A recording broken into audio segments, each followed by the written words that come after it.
welcome back. We're still looking at calculations that have to do with the reactions of acids and bases. But also what is important, we also want to understand some of the aspects that are important in as far as what exactly happens when acids and bases react with each other in the context of titrations. Okay, there's the whole issues around the indicators, the neutralization reactions. Now let's focus our attention on some of those aspects for now, right? We are saying that terminology forms a very important part of our understanding, because basically that is actually the language that we use. So let's be mindful of the following terms. Maybe you also need to familiarize yourself. That's pH, that has to do with the pH scale. You would have been exposed to this previously. We also talk about chemical indicators, that have to do with color change when an acid-base reaction does take place, in the context of a titration. So it's all about acids and bases reaction, and then the titration as a technique, right? Okay. Now, the pH scale, okay, of a solution actually is an indication or a measure of the concentration of the hydrogen ions in a solution. So you familiarize yourself with the equation pH is equals to negative log of the hydronium ion concentration, all right?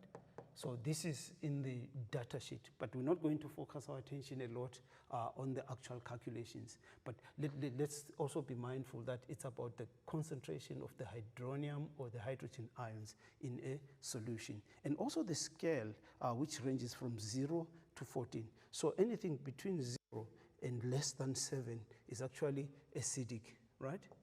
And then 7 is the neutral measure of a solution or a substance. And then beyond 7 to 14, it's a basic solution. So, acidity of a substance increases from your left, so from 7 to 0. So a substance whose pH is closer to 0 is a stronger acid, while a substance whose pH value is closer to 14 is a stronger base. Okay, it's more basic. So while 7 is neutral. So that's our pH scale, right? And then indicators are very important in the sense that in these reactions between acids and bases, at some point or the other, when we do the titration, as we'll go through the actual procedure involved, when a titration is conducted, we need to get an indication when the reaction, between an acid and base has reached some sort of neutralization, a pH value which is closer to 7. So we've got different substances that we can use as indicators depending on the types of substances or acids and bases involved in that, acid-base reaction. Okay, so these chemical indicators, they actually color change. It's more qualitative. So the color change, which is something that can be observed, is what is important in as far as the use of indicators in acid-base reactions. Okay, so there are different types of them. Okay, we've got bromothiamol blue, whose color change is between pH 7 and 8.8. Okay.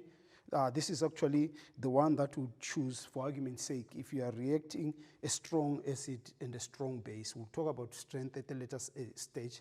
Okay, there's also phenolphthalein between 8.3 and 10. Those are the pH values. We also have methyl red as well as methyl orange. So our choice of an indicator entirely depends on the type of acids and base involved in that chemical reaction, right? And then basically, as part of pre-knowledge, we understand that when you react an acid and a base, it's typically a neutralization reaction, in most cases. But generally, if an acid and a base react with each other, they actually form salt and water, okay? So that's the general equation involving an acid and any base for that matter, okay? So it's a neutralization reaction. Okay, this is with respect to the changes in pH. Okay, so this has to do with pH change when this reaction between an acid and a base occurs.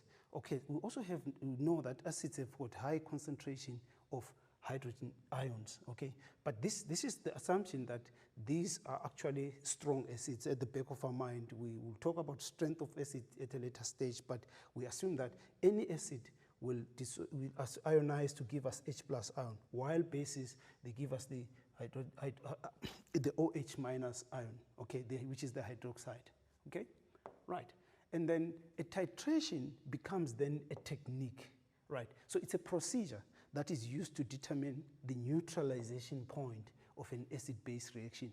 So for you to determine the neutralization point, we make use of the indicator in a reaction between an acid and a base, right? So hence we're saying that generally or ordinarily, this is actually a neutralization type of a reaction if we were to classify these reactions as we know them, all right?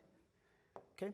Furthermore, we know that we must be reminded that in a titration, there is an observed color change, okay, of an indicator. The color change is only possible once in the reaction between an acid and base, we have added a suitable indicator. So at the time when there's a color change, we've reached what is called the end point of a titration. So end point is another key term in as far as acid-base reactions are concerned, right? So at the end point, what exactly happens? All the reactants have changed into products. And when a reaction, all the reactants have changed into products, we've actually reached what we think of as completion of a reaction, okay? This is also described as the equivalence point or the point of equivalence. So these are some of the important aspects of a typical acid-base reaction that we need to be mindful of. Okay, so ordinarily, a titration is used to determine the unknown concentration of an acid or a base. Now, earlier on, we spoke about a solution whose concentration is known. Now we are saying that we use this technique of titration to actually determine, the unknown concentration of a solution. So there are two things here that come out very clearly, that as a technique in a titration, what happens? You use a standard solution whose concentration is known to actually determine the concentration of another solution which we do not know, okay? So it's from known to unknown. That's basically the long and short of what the technique of titration actually involves, right? So this type of calculation involved in a titration. So the titration is the technique. The stoichiometric calculation would describe them or refer to them as volumetric analysis. So if we talk about volumetric analysis and titration, is that we carry out a titration and then subsequent to that we do calculations which are described as volumetric analysis to determine a known concentration using a standard solution. Basically, that's what it means, right? Okay, and then if we can quickly just reflect on a few things that are very important.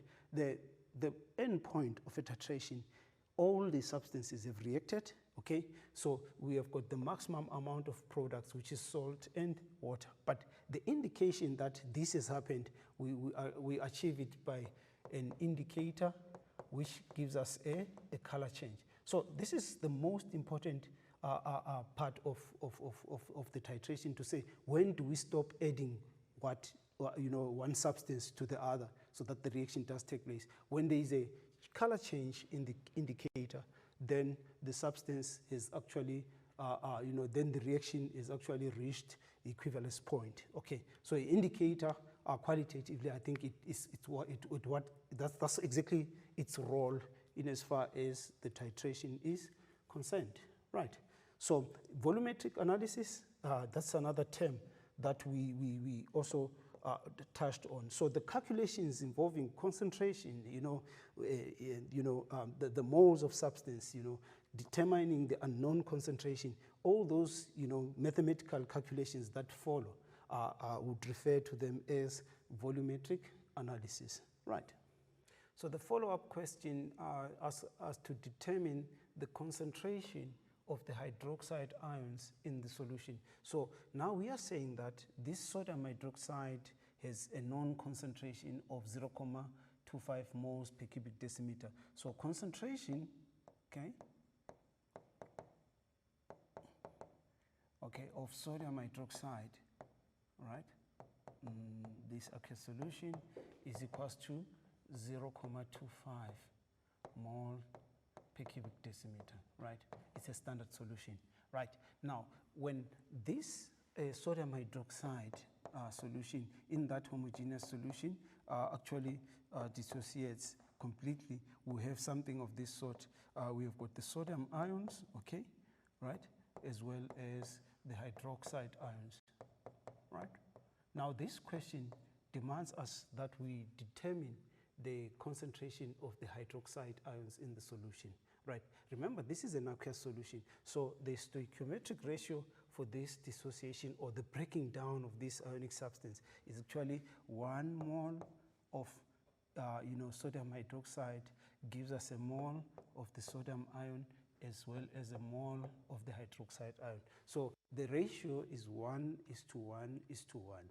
So if the concentration of sodium hydroxide is actually 0.25, okay, mole per cubic decimeter, the concentration of the sodium ion will also be, because of the ratio 1:1, will be 0.25 mole per cubic decimeter. Then what about that of the hydroxide ion? Because for every mole of sodium hydroxide in that solution, there is a mole of the hydroxide ion. So the ratio still remains 1:1.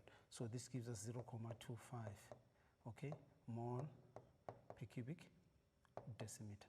So this is what it means. If it's a standard solution and there is complete dissociation of sodium hydroxide, a mole of sodium hydroxide gives us a mole of the hydroxide ion. So in other words, this is the concentration that the question actually requires us to determine. But in determining it, we also used the balanced equation of that, dissociation or the breaking down of that ionic substance, such that the stoichiometric ratio it actually represents how that substance actually breaks down in an aqueous solution. So that's as far as determining the standard solution. So those are the steps that we took. We measured the amount of substance, weighted it in terms of mass, so that we can determine the moles of sodium hydroxide in that 5-gram sample. And we know the amount of water, distilled water rather, that we used in that volumetric flask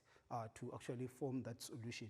So the solution is actually containing both the solute and the solvent particle, because this is essentially a homogeneous solution. Then if we say that this is a standard solution, we are saying that we know the concentration of this solution.